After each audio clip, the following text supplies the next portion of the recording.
If you're considering buying Hogwarts Legacy, whether with a pre-order before launch or waiting until reviews hit, here are the top things you need to know before you make that decision to buy, starting with the fact that we now have confirmation Hogwarts Legacy will include VRR support and a performance mode that targets 60 FPS on both PS5 and Xbox Series X and S. Additionally, we also have the recommended PC specs across the full range, so we have the minimum specs here on the left with the recommended high-quality specs on the right. On the next page here, we have the Ultra 1440p specs on the left, and then the Ultra 4K specs on the right. So if you're planning to play this on the PC, give it a good look to make sure you can run at your desired settings. Steam Deck owners, you're in luck, because the official WB Games support account on Twitter has in fact confirmed that Hogwarts Legacy will be Steam Deck verified at launch. Now, are there any other reasons you'd want to go with one version over another? Well, first, we should start off with when you can actually play each one. Wasn't it actually delayed again or something? Well, sort of. It all depends on where you're playing and which version you're playing. Hogwarts Legacy is releasing on PC, PS5, PS4, Xbox Series X and S, Xbox One, and even the Nintendo Switch. So up first, we have PC, PS5,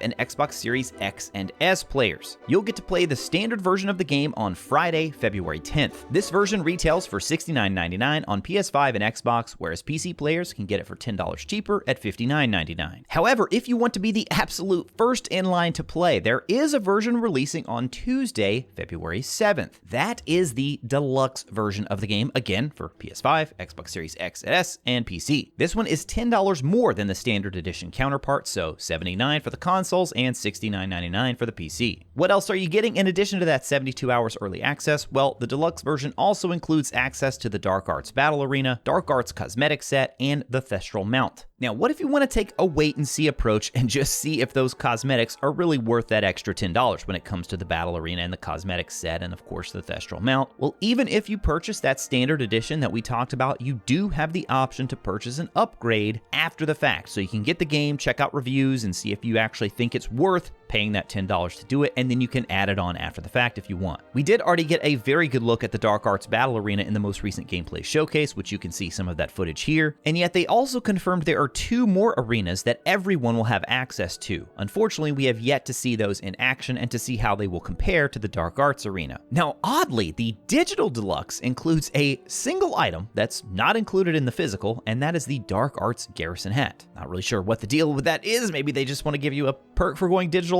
Not sure. Now, I also want to say I'm not here to tell you whether you should pre-order or you should not. That is totally up to you. Of course, you can pre-order all the way up until the actual launch of the game, so hopefully there will be a chance to check out early reviews or previews of the game once folks start getting their hands on the game, which we've yet to hear when exactly that's going to be. If you've been burned by pre-orders before and you take the wait-and-see approach, trust me, I get it. No harm, no foul. So to try and entice players to pre-order, though, they are including a digital item with any version of the game when you pre-order, and that is the Onyx Hippogriff Mount. Yes, you'll be able to ride standard hippogriffs in the game, but as far as we know, this pre-order is the only way you'll get to ride the Onyx one that we see here. As for the delay I mentioned, unfortunately, players on last gen, you'll have to wait until April 4th, as that is when Hogwarts Legacy will release on the PS4 and Xbox One. And finally, there's the Nintendo Switch version, which will release in the summer on July 25th, 2023. Another consideration you'll want to weigh in your decision on which platform is the timed exclusive content. That's right.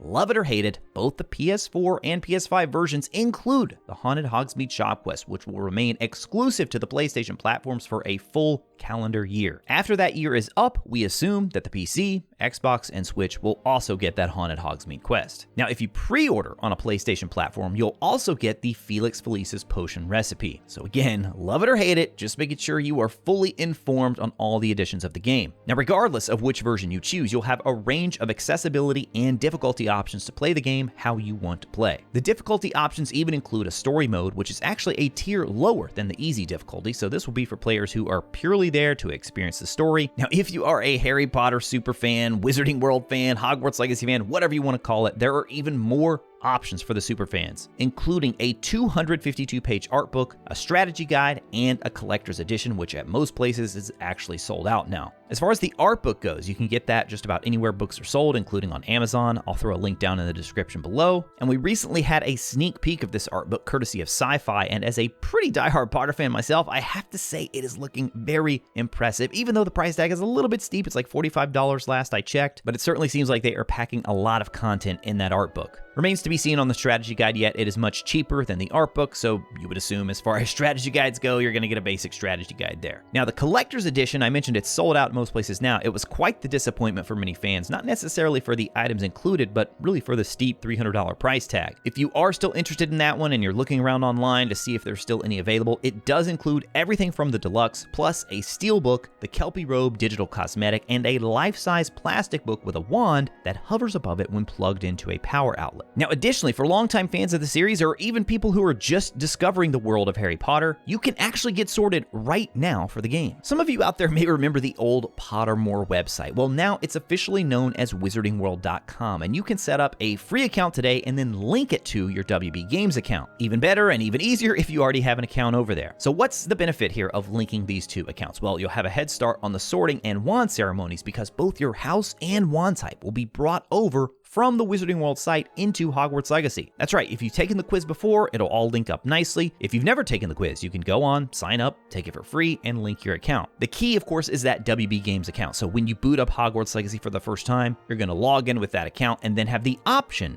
of bringing your house and wand. Keyword there, option. Maybe you're not satisfied with your Wizarding World house and wand. No worries, as you'll have full veto power when starting up the game, so even if your accounts are linked, you can choose to go against what the Wizarding World site gave you. So you might say, well, then what's the point of linking them if I may reject them anyway? I would recommend you go ahead and link them because you will unlock free in-game cosmetics, including a beaked skull mask, and then what I'm most excited about, these House Fanatic robes, which will automatically match the house you're playing as. So it can even change on subsequent playthroughs. So let's say first you want to play through as a Slytherin, and then you go back as a Ravenclaw. It's not like you're going to be stuck with that Slytherin robe. You're going to get the Ravenclaw one as well. Pretty cool how they managed to work that in. What about the Patronus? Well, unfortunately, that will not be brought over into Hogwarts Legacy, and it remains to be seen if we'll even be using the Patronus charm at all in the game. We did see Dementors in the original reveal trailer, and they also make an appearance on the deluxe cover of the game. However, we haven't seen them in quite some time, so it remains to be seen if they're going to be in the game at all. Despite us being so close to launch, there are still a few misconceptions that I see pop up from time to time online, so I'll try and clear up a few of them quickly here. First, the game, it's not an MMO. It is a single-player open world action RPG, no multiplayer either. When it comes to Quidditch, no, not happening, at least in terms of playable Quidditch. Of course, Quidditch is going to be part of the world. We may even see people playing Quidditch in the game, but as far as our character being able to play, no, that has been confirmed, not happening. They've also confirmed no wizard's chests or gobstones, although it's possible we could see some other mini games, we just don't really know what they are yet. Unless, of course, you've looked at the trophy list and then you might have an idea about at least one of them. That being said, there are some inclusions that fans never expected, like a fully customizable room of requirement in addition to multiple vivariums where you can care for magical beasts that you've rescued from poachers. I mean, this one here just really excites me. I never expected anything like this level of customization here in the room of requirement. I mean, this is taking me back to when Animal Crossing released and I'm just sitting there decorating my house. It truly looks like we are going to be able to make this area our own. As for other customization, you will be able to create your character at the start of the game, and while it doesn't appear to be an incredibly deep character creator, there will be quite a few options to give your witch or wizard a unique look that hopefully suits you. The hairstyles in particular, though, are incredibly well done. As far as the story goes, it has been kept fairly quiet, but we do know that our character starts their journey in the Wizarding World with a bit of fanfare after having survived something of significance. It seems likely that it's connected to our unique ability to perceive and master ancient magic. Now, this whole idea of ancient magic is a mechanic that acts both as a plot device and an actual gameplay mechanic in the form of this ancient magic meter. Believe it or not, this meter gives you the ability to perform incredibly powerful attacks like this lightning strike here, or even turning your enemies into a chicken. What about other spells? Well, guess what? We will have the option to learn the 3 unforgivable curses. Crucio, Avada Kedavra, and Imperio have all been confirmed, regardless of whether you purchase that Dark Arts Battle Arena. Just want to be very clear about that. Now, it does remain to be seen what sort of consequences we'll face if we choose to use this dark magic. How will it impact our character and the world around us? Now, unlike Harry, we'll start our journey in Hogwarts as a 5th year. Again, the reason for this is likely tied to ancient magic and our character's connection to it. We are set to meet some familiar faces, though, even though the game takes place in the late 1800s. Ghosts like Nearly Headless Nick, the Fat Friar, and even Peeves the Poltergeist are all set to make an appearance. There's even a Professor Weasley, a Gryffindor who's our deputy headmistress and Professor of Transfiguration in Hogwarts Legacy. Now, if you still have questions about Hogwarts Legacy, let me know in the comments below and I'll try to do my best and answer them. Guys, we are going to have so much Hogwarts Legacy content leading up to and after launch. So if you want to make sure you don't miss anything, be sure to subscribe and turn on the notification bell before you go. As for questions, you may be wondering about the game's spells and how they're going to work in combat. That's one thing that the previous games have never quite mastered. Well, it just so happens I have the perfect video for you, and I'm going to link it here on the left side of your screen now. As always, thank you all so much for watching. I'll talk to you again soon.